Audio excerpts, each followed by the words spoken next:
Hi friends, welcome to మన Bommarillu. Upcoming రివ్యూలోకి వెళ్ళిపోదాం. Vedavathi duplicate అమ్మవారి విగ్రహాన్ని ముక్కు పుడకని తీసుకువెళ్తుంది అని అర్చన ఫ్యామిలీ మెంబర్స్ అందరికీ చెప్తుంది. శ్రీకర్ ప్రసాదరావు వేదవతి దగ్గరికి వచ్చి, వేద, నువ్వు చేస్తుంది చాలా పెద్ద తప్పు. ఇలా చేయడం నిన్ను 25 నేను ఎప్పుడూ చూడలేదు. ఎందుకు ఇలాంటి నిర్ణయం తీసుకున్నావు అని అడుగుతారు.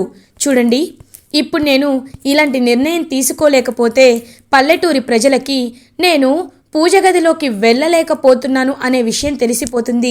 అప్పుడు నాకు చాలా పెద్ద అవమానం జరుగుతుంది. ఒకవేళ నాకు ఏ దారి లేదు కాబట్టే ఇలా చేస్తున్నాను. అవని నా తరపున తీసుకువెళ్ళినా సరే అంతకు మించిన అవమానం నాకు లేదు. కాబట్టి ఈ విషయంలో నేను తీసుకున్న నిర్ణయం కరెక్ట్ అని అనుకుంటున్నాను. మనం వెళ్ళి జాతరలో ప్రసాదాన్ని సమర్పించి తిరిగి వచ్చేంత వరకు ఇది నకిలీ విగ్రహం అని, ఇది నకిలీ ముక్కు పుడక అని ఊర్లో వాళ్ళకి తెలియకూడదు. తెలియకుండా మీరే జాగ్రత్త పడాలి. కాబట్టి ఈ విషయాన్ని మర్చిపోండి. నాకు ప్రజల దగ్గర గౌరవం కంటే ఇంకేమీ ఎక్కువ కాదు అని చెప్పి వేదవతి చెప్తుంది. ఇంక వెంటనే ప్రసాదరావు, వేద, నాకెందుకో నువ్వు చేస్తుంది కరెక్ట్ కాదనిపిస్తుంది అని అంటారు. ఇటువైపు అర్చన కూడా, అయినా మీకు ఈ ఐడియా ఇచ్చిన పనికి మాలిన వాళ్ళు ఎవరు పెద్దావిడ గారు? మీరు దేవుడి భక్తులు, అమ్మవారి భక్తులు. అలాంటి మీరే ఇలాంటి పాపం చేస్తే అమ్మవారికి మీపై కోపం వస్తుంది కదా అని అంటుంది. వెంటనే ఇంక నిహారిక, కృష్ణబాబు, హలో, నువ్వు మాట్లాడడం ఆపు. అయినా నిన్ను సలహా ఎవరడిగారు? మా ఇష్టం, మేము ఇలాగే చేస్తాం. అమ్మకి అన్నీ తెలుసు, అన్నీ తెలిసే చేస్తుంది అని అంటారు. ఇంక వెంటనే వేదవతి ఈ విషయంలో ఎవరు జోక్యం చేసుకోవద్దు అని చెప్పి అమ్మవారి విగ్రహాన్ని తీసుకొని, ముక్కు పుడకను తీసుకొని అక్కడి నుండి వెళ్ళిపోతుంది.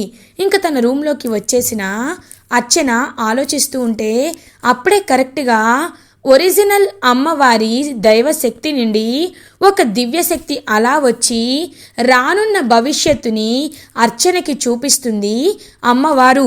రానున్న భవిష్యత్తులో ఇంకలా ప్రసాదరావు గారు వెళ్ళిపోయినట్లు, వేదవతి వైట్ శారీ కట్టుకున్నట్టు, ఏడుస్తున్నట్టు ఇవన్నీ కనబడుతూ ఉంటాయన్నమాట. అలా ఇంకా అర్చనకి ఒక్కసారిగా అదంతా చూసి షాక్ అయిపోతుంది అర్చన. లేదు లేదు, ఇలా జరగకూడదు, నా కుటుంబానికి ఏమీ జరగకూడదు. అర్చన పరుగు పరుగున అవని వాళ్ళ ఇంటికి వెళ్తుంది. అవని అర్చనని చూసి, ఏంటమ్మా ఏమైంది అని అడుగుతారు. అవని గారు, మీరే ఎలా అయినా వేదవతి గారి కుటుంబాన్ని, మీ కుటుంబాన్ని మీరు కాపాడుకోవాలి.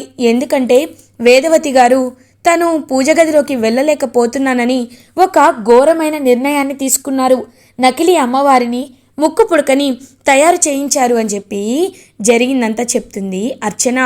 ఒక్కసారిగా అది విని షాక్ అయిపోతుంది అవని. అయినా ఇంత కర్కశంగా ఆలోచిస్తారని నేను అస్సలు అనుకోలేదు అని అంటుంది అవని. అది కర్కశం కాదు, దిగజారిపోవడం. ఆవిడ పోయే కాలం దగ్గర పడింది, అందుకే ఇంత దిగజారి ప్రవర్తిస్తుంది. అయినా అవని, మనకెందుకు చెప్పు? తను నిన్ను కనీసం ఒక మనిషిగా కూడా చూడటం లేదు. నీ గురించి అన్నీ తెలిసి కూడా తను నిన్ను కనీసం గౌరవం ఇవ్వటం లేదు. నువ్వు వస్తే ఎక్కడ నీకు పేరు వచ్చేస్తుందో, తను అవమాన పడిపోతుందోనని ఇలాంటి పాపాలు చేస్తుంది. ఖచ్చితంగా తను చేసిన పాపానికి అమ్మవారికి కోపం వచ్చి వేదవతినే పైకి తీసుకువెళ్ళిపోతుంది అని అంటుంది సుజాత. అక్క, ఏంటక్క ఆ మాటలు? అలా అనకూడదక్క. ఇంకొక అమ్మని కూడా మనం కోల్పోతామా? అత్తయ్య అమ్మ ఒకటే కదా అని అంటుంది అవని. ఆవిడ్ని కమ్మలా బిహేవ్ చేస్తుందా నువ్వు అలా అనుకోవడానికి? కానీ ఒకటి మాత్రం నిజం, పోయే కాలం ఆవిడికి దగ్గర పడింది అని అంటారు. ఏవండి, నాకు పిచ్చి పిచ్చి ఊహలన్నీ కనిపిస్తున్నాయండి. పెద్దాయన గారి అంటే ప్రసాదరావు గారి ఫోటోకి దండ వేసి ఉన్నట్టు, వేదవతి గారికి భర్త చనిపోయినట్లు, ఆయన ఫోటో ముందు ఆవిడ ఏడుస్తున్నట్టు నాకు ఊహలు వస్తున్నాయి అని చెప్తుంది అర్చన. ఒక్కసారిగా ఇంక అవని అలా ఆలోచిస్తూ ఉంటుంది. ఇంకలా అవని పాపం చూస్తూ ఉంటుంది అర్చన వైపు. నేను వెళ్ళొస్తానండి, కానీ ఒకటి మాత్రం నిజం, మీరే రేపు ఆవిడ్ని ఆపాలి. ఆ శక్తి మీకు మాత్రమే ఉంది, మీ కుటుంబాన్ని కాపాడుకునే శక్తి మీకు మాత్రమే ఉంది అని చెప్పి ఇంకలా అక్కడి నుండి వెళ్ళిపోతుంది అర్చన. ఇది ఇలా ఉండగా మార్నింగ్ అవుతుంది. అమ్మవారి జాతరకి పల్లెటూరికి బయలుదేరడానికి వేదవతి రెడీ అయ్యి ఆ డూప్లికేట్ విగ్రహాన్ని తీసుకొని అలా ఇంకా హాల్లోకి వస్తుంది. ప్రసాదరావు అండ్ శ్రీకర్ మాత్రం వాళ్ళ అయిష్టాన్ని తెలియజేస్తూ ఉంటారు. అమ్మ, నువ్వు ఇలా చేయడం మా మనసుకి కరెక్ట్గా అనిపించడం లేదని ఎంత చెప్పినా వేదవతి మాత్రం మొండిగా అసలు తను కనీసం వాళ్ళ మాటని పట్టించుకోదు, వినదు. ఇంకప్పుడే అర్చన అక్కడికి వచ్చేసరికి, అర్చన వెళ్ళి రెడీ అయ్యి రామ్మా, నువ్వు కూడా జాతరకి రా అని అడుగుతారు వేదవతి. గ్రానీ, తనెందుకు? కేవలం మన ఫ్యామిలీ మెంబర్స్ మాత్రమే కదా జాతరకి వెళ్ళేది, అలాంటప్పుడు తనెందుకు మనతో అని అంటుంది. లేదు, నా ప్రాణాల్ని తను 2 సార్లు కాపాడింది కాబట్టి ఎలా అయినా తనని నేను జాతరలో పెద్ద మనుషులకి పరిచయం చేస్తాను, తన గురించి చెప్తాను. ఇప్పటి నుండి తను కూడా మన కుటుంబ సభ్యురాలే కాబట్టి తను ఎలా అయినా మనతో పాటే వస్తుంది అని చెప్పి ఇంకా గట్టిగా చెప్తుందనమాట వేదవతి. ఇంకా ఎవరు ఏమీ అనకుండా పోతారు. అప్పుడే బయలుదేరదామా అని చెప్పి ఇంక అందరూ అలా బయలుదేరుతూ ఉంటే ఆ అమ్మవారి డూప్లికేట్ విగ్రహాన్ని పట్టుకొని వేదవతి వెళ్తూ ఉంటే వేదవతి ఇంకలా తను వెళ్తున్నట్టు తనకి భర్త చనిపోయినప్పుడు అలా ఇంకా నడుచుకొని వచ్చినట్టే కళ్ళ ముందు కనిపిస్తూ ఉంటుందన్నమాట. పాపం అర్చనకి ఏం చేయాలో అర్చనకి అర్థం కాకుండా పోతుంది.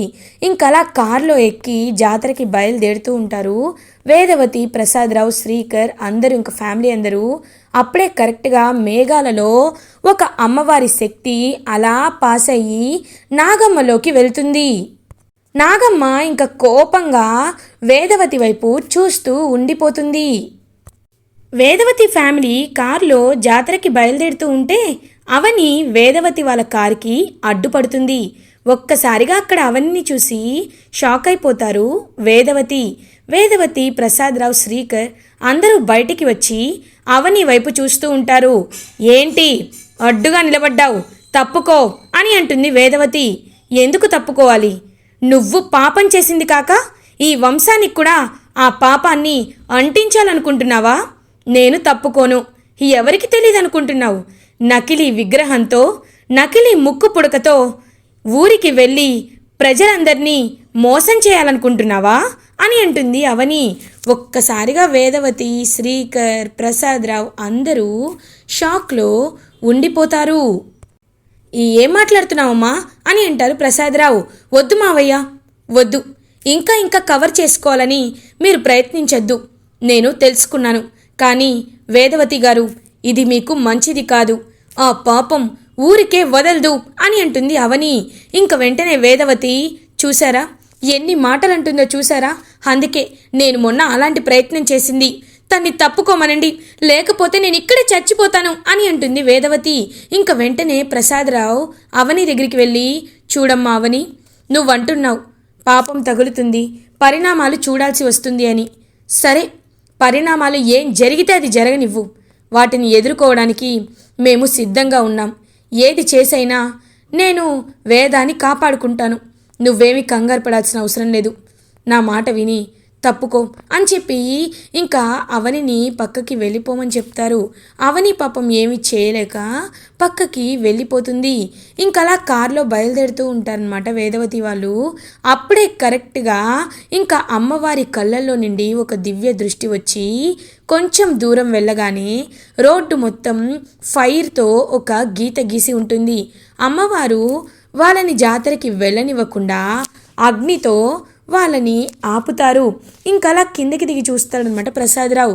ఇదేంటి, పల్లెటూరు వచ్చేసింది, పొలిమేరలోకి అడుగు పెడుతున్నామనుకుంటే ఇలా అడ్డుగీతగా ఉంది. వేద, నాకెందుకో ఇదంతా అని అంటారు. ఏవండి, ఇదంతా ఆ అవనినే చేయిస్తుంది. అవనికి కొన్ని శక్తులున్నాయి కదా, అందుకే వెళ్ళనివ్వకుండా ఇలా చెయ్యాలని తను చేస్తోంది అని చెప్పి వేదవతి అంటుంది. వేద, ఇదంతా చూస్తుంటే నాకెందుకో మనసంతా కీడు శంకిస్తుంది అని అంటారు. మీరుండండి, నేను వెళ్తాను అని అంటుంది వేదవతి. నువ్వు కాదు వేద, ముందు నేను వెళ్తాను. నేను నడిచిన తర్వాత నువ్వు నా వెనకాల రా అని చెప్పి ఇంకలా వెళ్తూ ఉంటాడనమాట. వేదవతిని ఆపేసి ప్రసాదరావు, కరెక్ట్గా ప్రసాదరావు వెళ్ళి ఇంకా అడుగు అనేది ఆ లోపల పొలిమేర లోపల పెట్టగానే అక్కడికి ఒక మహాకాల సర్పం వస్తుంది. నాగమ్మ పంపించిన ఆ మహాకాల సర్పం ప్రసాదరావు వైపు చూస్తూ బుసలు కొడుతూ ఉంటుంది. వేదవతి ఇంక లోపలికి అడుగు పెట్టాలని చూస్తే అమ్మా అమ్మ వద్దమ్మా వద్దమ్మా అని చెప్పి శ్రీకర్ వాళ్ళు ఎంత చెప్తున్నా సరే వినకుండా పొలిమేరలోకి ఆ అమ్మవారి డూప్లికేట్ విగ్రహంతో అడుగు పెట్టేస్తుంది వేదవతి. కరెక్ట్గా అప్పుడే బుసలు కొడుతున్న మహాకాల సర్పం బుసలు కొట్టకుండా డైరెక్ట్గా ప్రసాదరావుని వచ్చి మహా విషంతో కాటు వేసి అక్కడి నుండి మాయమైపోతుంది. ఒక్కసారిగా అదంతా చూసి వేదవతి షాక్ అయిపోతుంది. ఏవండి అని చెప్పి పరిగెత్తుకుంటూ వెళ్ళి ప్రసాదరావుని చూస్తుంది. ప్రసాదరావు అలా ఇంకా పాము కాటుకు గురయ్యి ఇంకా చాలా స్పృహ కోల్పోయి విషం అనేది కక్కుతూ ఉంటాడు. ఒక్కసారిగా అదంతా చూసి వేదవతి చాలా షాక్లో ఉండిపోతుంది. ఏవండి ఏవండి అని చెప్పి అరుస్తూ ఉంటుంది. అమ్మా నాన్నకేమైందని చెప్పి ఇంకందరూ పరిగెత్తుకొని వస్తూ ఉంటే అప్పుడే అక్కడ ఉన్న ఆ అగ్ని రేఖ ఏదైతే గీత ఉందో ఆ గీత ప్రసాదరావుని ఎప్పుడు పాము కాటేసిందో అప్పుడు ఆరిపోతుంది. ఇంక వెంటనే శ్రీకర్ వాళ్ళందరూ అలా ప్రసాదరావు దగ్గరికి వస్తూ ఉంటారు. మీ నాన్నరా అని చెప్పి ఏడుస్తూ ఉంటారు. వేదవతి అమ్మా నాన్నకేమి కాదు, నేను చూసుకుంటాను కదా, అంబులెన్స్కి కాల్ చేయన్నయ్యా అని అంటారు. రేయ్ కాల్ చేస్తున్నానురా, ఇది పల్లెటూరు కదా, సిగ్నల్స్ అంది చావట్లేదురా అని అంటాడు కృష్ణబాబు. ఇప్పుడు ఏం చేయాలి? అమ్మ ఊర్లో నాటు వైద్యులు ఉంటారు కదా, పద వాళ్ళ దగ్గరికి తీసుకువెళ్దామని చెప్పి ఇంకలా తీసుకువెళ్తూ ఉంటారు శ్రీకర్ వాళ్ళు. ఇంకలా ప్రసాదరావుని జాతరకి ఇంకా తను విషం కక్కుతూ తీసుకువెళ్తారు. అలా ప్రసాదరావుని చూసి ఒక్కసారిగా ఊరి ప్రజలందరూ షాక్లో ఉండిపోతారు. ఏమైందమ్మా అని అడుగుతారు. పాము కాటేసింది అని ఏడుస్తూ ఉంటుంది వేదవతి. ఇంకా వెంటనే నాటు వైద్యుడు వచ్చి ప్రసాదరావుని గమనించి లేదమ్మా ఈయన్ని కాటేసింది మహాకాల సర్పం. ఆ సర్పం ఒక్కసారి కాటేస్తే ఇంకా మనిషి ప్రాణాలు పోయినట్టే. తనకి కేవలం గంట మాత్రమే సమయం ఉంది కాబట్టి మీరు తనతో ఏదైనా మాట్లాడాలంటే మాట్లాడుకోండి అని చెప్పి అక్కడి నుండి నాటు వైద్యుడు వెళ్ళిపోతాడు. ఇంకా వేదవతి కుప్ప కూలి ప్రసాదరావుని చూసి ఏడుస్తూ ఉంటుంది. అప్పుడే ఇంకా అర్చన ఖచ్చితంగా ఈ విషయం అమ్మకి చెప్తే అమ్మ విగ్రహాన్ని తీసుకొని వస్తుంది అని చెప్పి ఇంకా అలా అవనికి కాల్ చేయాలని పక్కకి వెళ్తుంది. అవని విగ్రహాన్ని తీసుకువస్తుందా, ప్రసాదరావుని కాపాడుకుంటుందా, వేదవతికి ఎలా బుద్ధి తెస్తుంది అవని? అమ్మవారు వేసిన శిక్షకి వేదవతి ఖచ్చితంగా శిక్ష అనుభవిస్తుందా? ఈ క్వశ్చన్స్కి ఆన్సర్ తెలుసుకోవాలన్నా ఫర్దర్ ఎపిసోడ్ రివ్యూస్ మీకు ముందుగా కావాలి అనుకుంటే మా ఛానల్ని సబ్స్క్రైబ్ చేసుకోండి. Thanks for watching.